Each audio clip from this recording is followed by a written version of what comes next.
Welcome to MARC TV. Last week, we began exploring religiophobia, a challenge many of us face within our daily lives. Join me, Kazim Merali, as we continue to hear from community leaders and activists as to how we can address this phobia and move from tolerance to understanding. First is Ms. Deepa Mattu. Ms. Mattu works within the legal clinic system.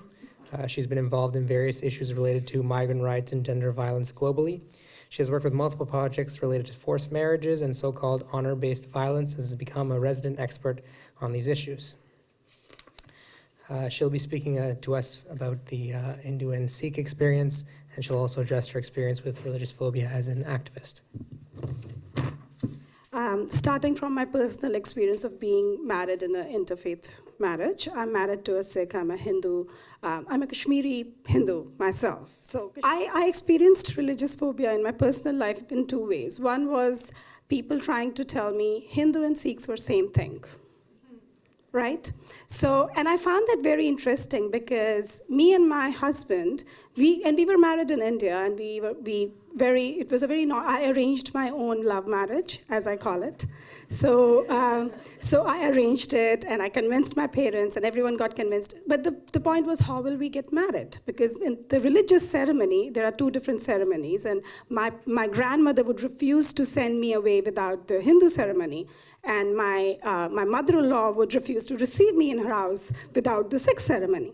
And then everyone kind of kept on telling me it's the same thing. So I think that's one thing which a lot of us kind of engage in sometimes, and we say it's the same thing. I think that's phobic.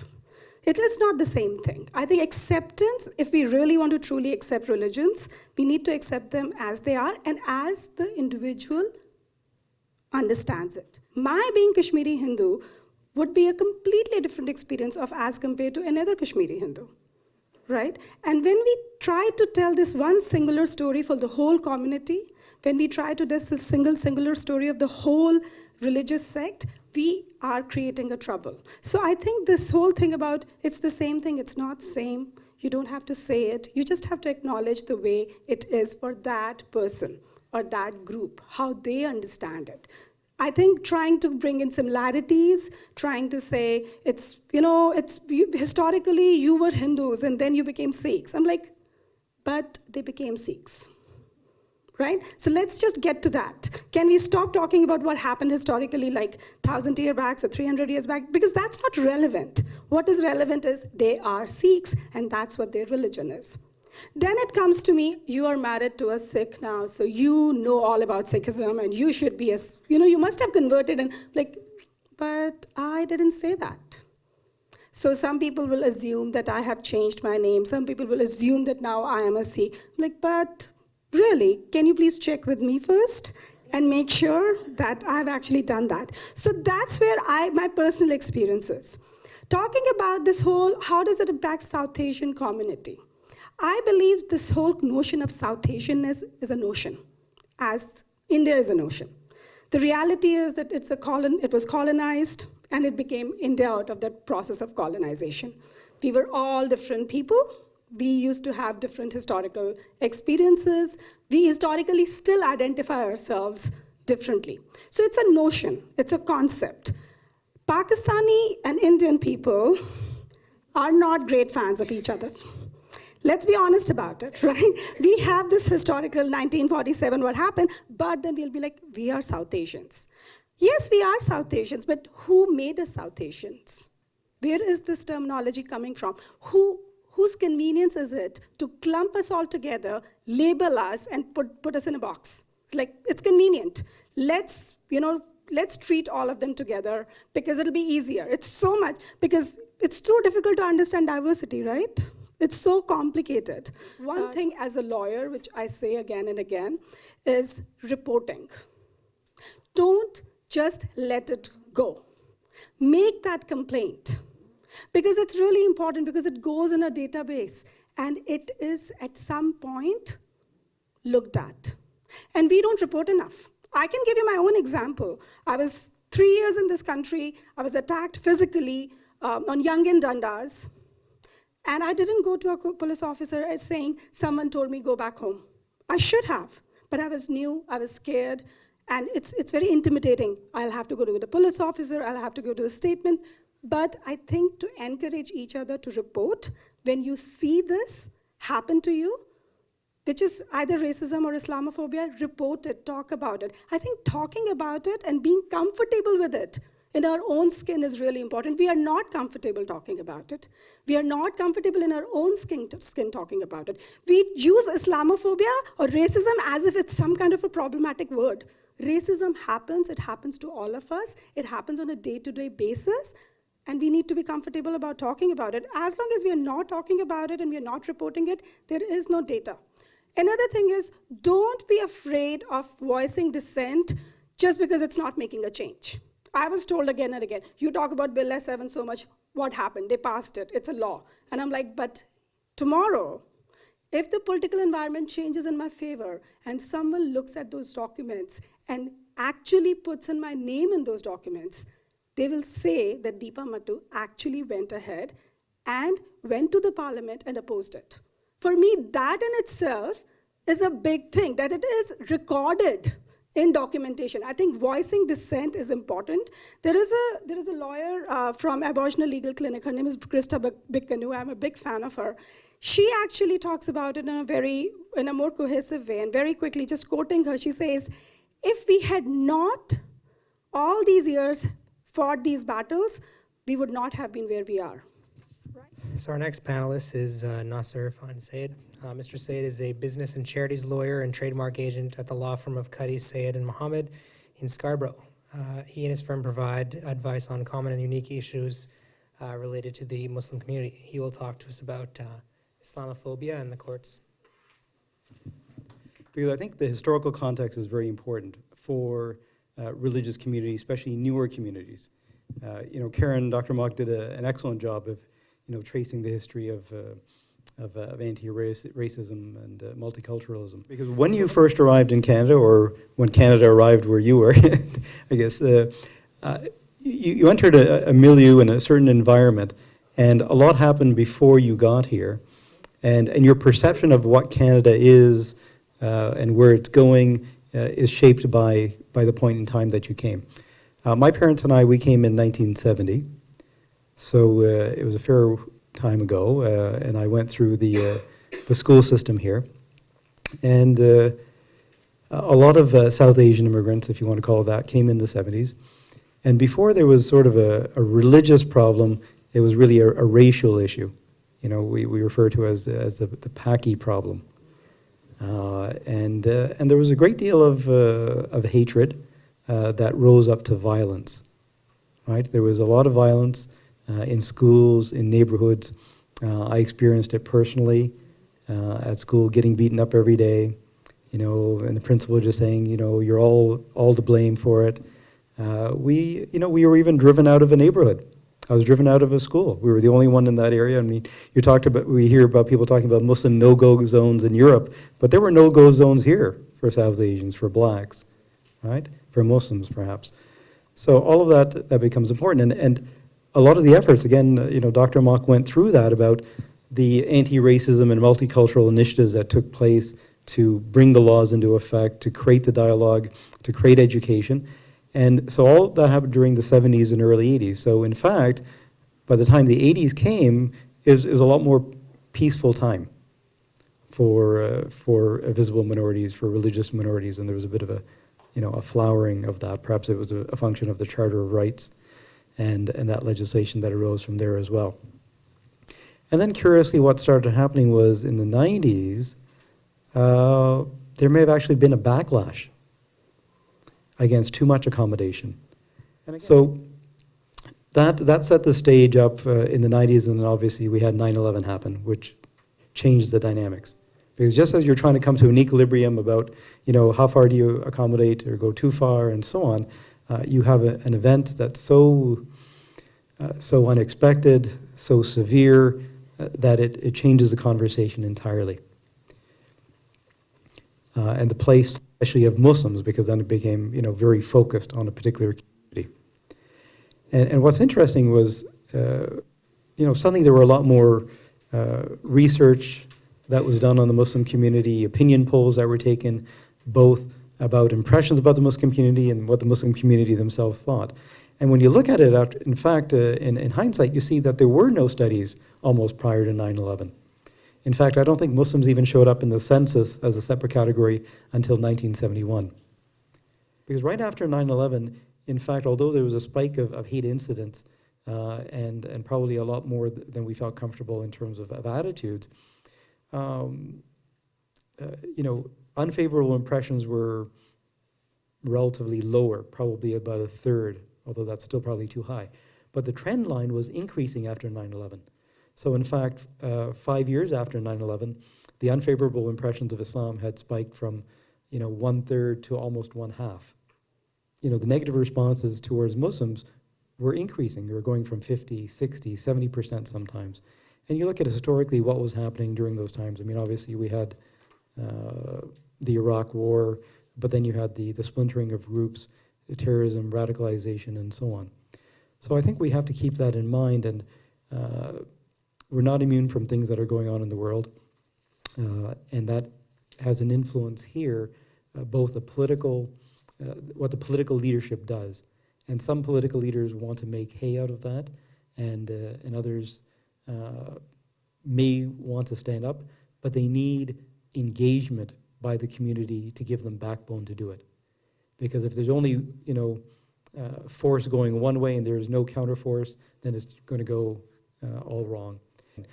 Get engaged, because this country gives you the opportunity to do that, and the politicians are sensitive to public opinion, and if you don't participate, then you're not part of that debate. Thank you.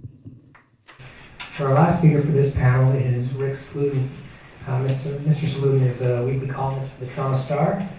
He's written plays, novels, and did a weekly column for the Globe and Mail for 20 years. He has the unenviable task of representing the entire media.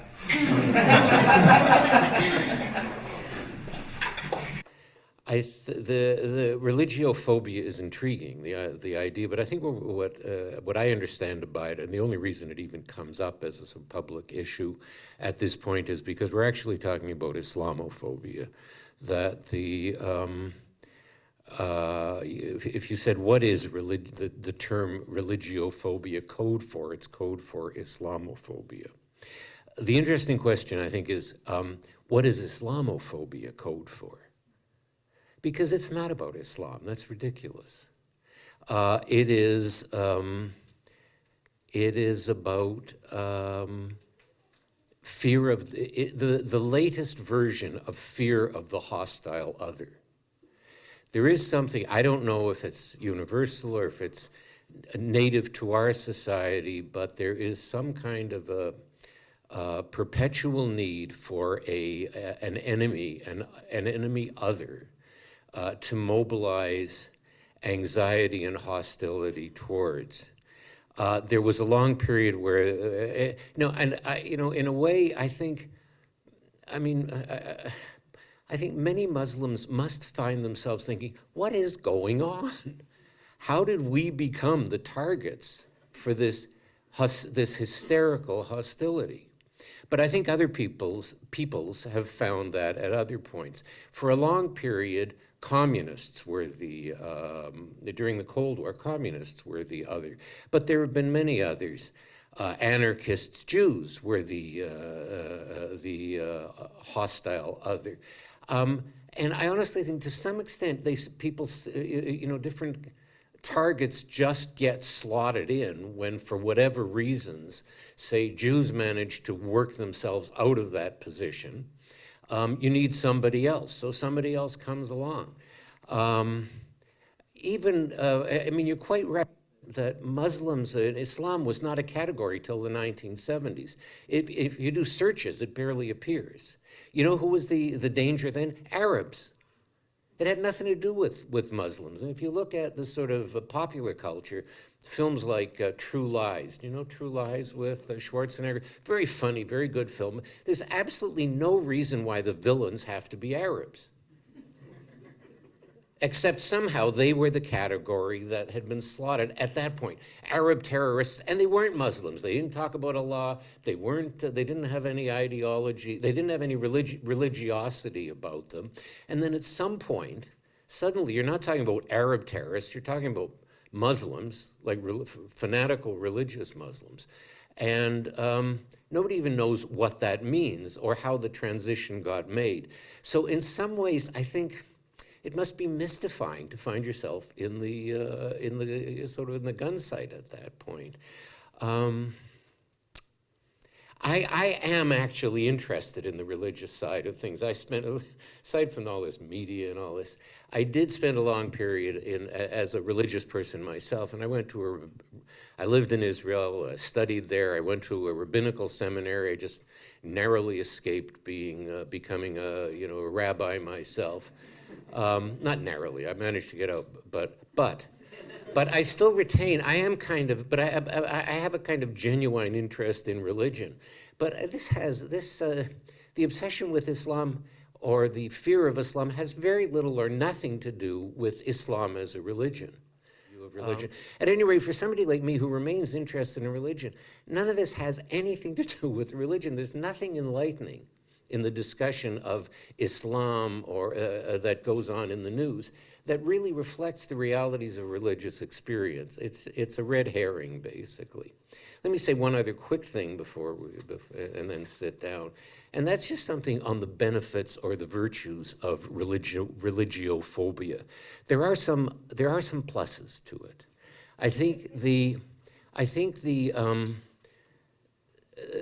golden ages and the major achievements of many religions have occurred when they were under severe pressure and attack. I think that there's I think there's a number of examples, including the early centuries of Christianity, where Christianity would not have blossomed at all without persecution by the Roman Empire, and things went downhill once it became the official religion of the Roman Empire. Just to skip quickly, so I don't get it's tempting to go into a sort of academic style here, but the period in which Jews were under severe attack and hostility especially in North America in the first half of the 20th century, led to a real efflorescence. And it was that a cultural efflorescence, to some extent a religious efflorescence, but that sense of being under attack, under criticism, being marginalized, led to organization, to people pulling themselves together collectively, and producing really it led to reaching out to other groups who were similarly threatened, to a really sensational Black-Jewish interaction. Some of it dicey, but most of it really productive, especially in the U.S. in the early 20th century. And then in the later, starting after the Second World War, a sort of rise of serious culture, Jewish novelists and theorists and academics. I think the era of tremendous material wealth and security that Jews have experienced in the last, 50 years now, has actually been a period that has been culturally dull and uninteresting. Nobody would choose to be under attack and hostility. I'll beat that by easily. But nevertheless, everybody in their own personal lives and in their collective lives is going to find times of difficulty and being an antagonism from the outside world. And the truth is, it can have an enormously positive effect. You might as well make the best of it, I guess. So thank you very much. Thank you. Oh, you have one question.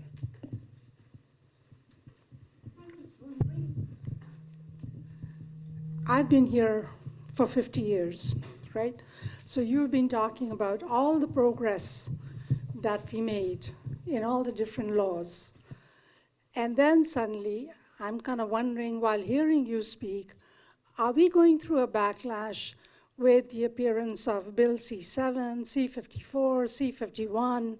Like, suddenly I feel whatever we got, I've lost it. I don't have it anymore. I'm very, very insecure. I think it lies in what is happening globally. And as I said before, it is not new to Canada in the sense that historically, if you look at it, it was happening to another group. It's just that this time it's us, right? So, and it is the new legal jargons which are now being used against us. It has been historically used. And that's why I'm so glad that we are talking about Indigenous solidarity and we're talking about what has happened here historically. Because sometimes, and again, the systemic problem was that we were made to not be aware of that systematically because it was not included in our textbooks. It was not included in that Canadian citizenship guide we all read when we become Canadian citizens, right? Again, historically, in the early 20th century, it was the Jewish community, Seventh-day Adventists, and even Catholics to some extent, that pushed the boundaries of the law for accommodation, right? And then after them came the Sikh community, the turban-wearing Sikhs, and they pushed the law and accommodation. And the Muslim community many times rode the coattails of that. But what's happening now was when there's a clawback of those rights, whose rights are being clawed back? It's not the Sikh community unless they happen to be,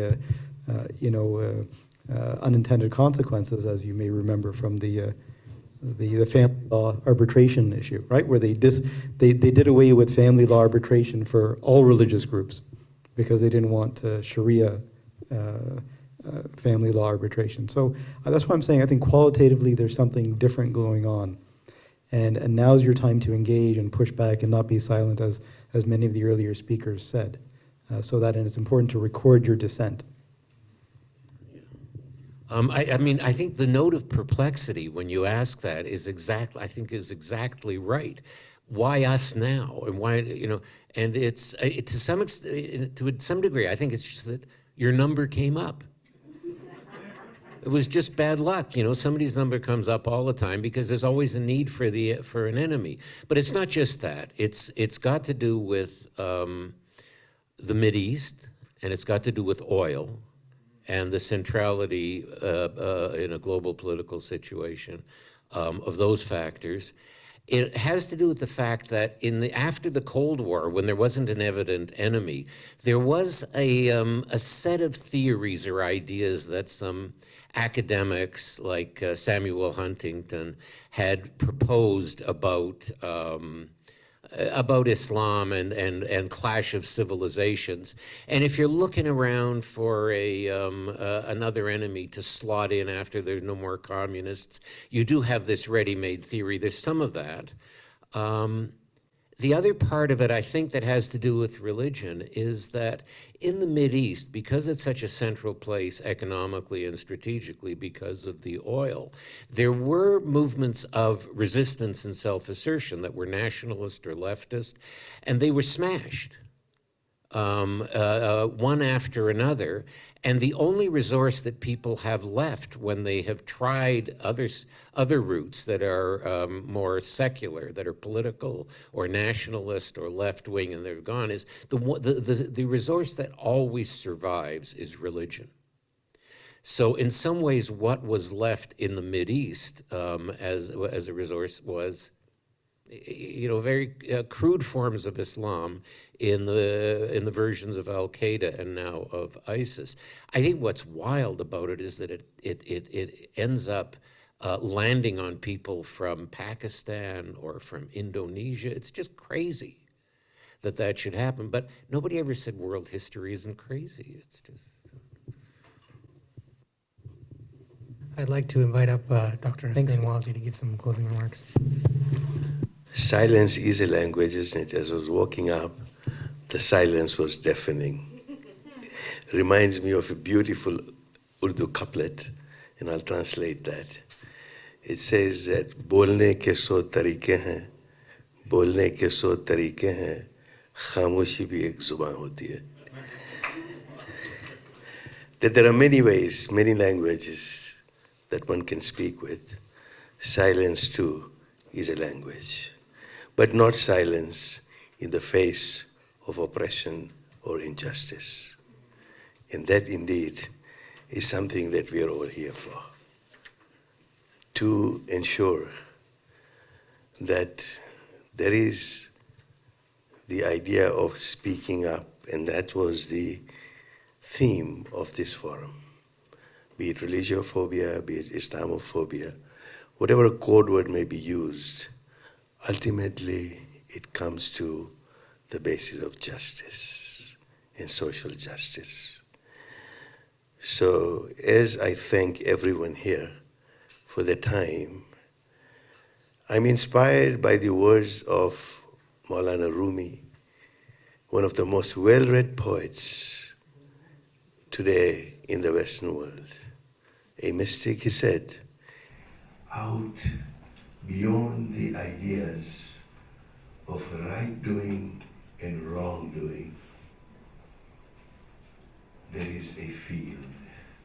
I will meet you there. And that truly is where we are meeting.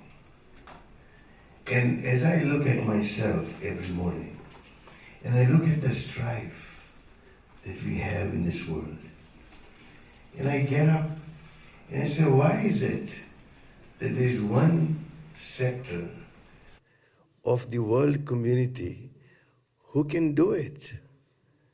I wake up in the morning with an alarm clock from China, have coffee from Kenya with my Belgian waffles. I wear a shirt which is made in Bangladesh. I drive to work in my German car, sit on the furniture made in Malaysia, work on a Korean computer, and enjoy Vietnamese cuisine. And my day even hasn't begun yet. If we can get it on that basis, where we are a global community, then surely, as people of justice, as upright people, we can ride any phobia, which is an irrational fear of whatever it is. And these phobias are truly irrational. Our Creator blessed us with the most beautiful of faculties. It's called the faculty of intellect. We are rational people. And therefore, it is time for us to speak up on a basis of rationality. Thank you all for coming here to hear each other speak up against this irrational fear. And hopefully you will be our ambassadors, because that is what the Mullah Asghar Memorial Library and Resource Center hopes for. It's one of our main strands of work. The idea of moving and becoming a catalyst in that change, where we can move from tolerating each other to understanding each other. If I say that I tolerate my friend Nasir here, it's not a good thing to say. But if I say I understand him, then I have come closer to him. So that's what we do. Try and bring people to a level where we can understand each other. And finally, for me to say thank you to Fatima and Shabniz, our two interfaith ambassadors, to get this phenomenal panel together. Let's give all of them a loud hand.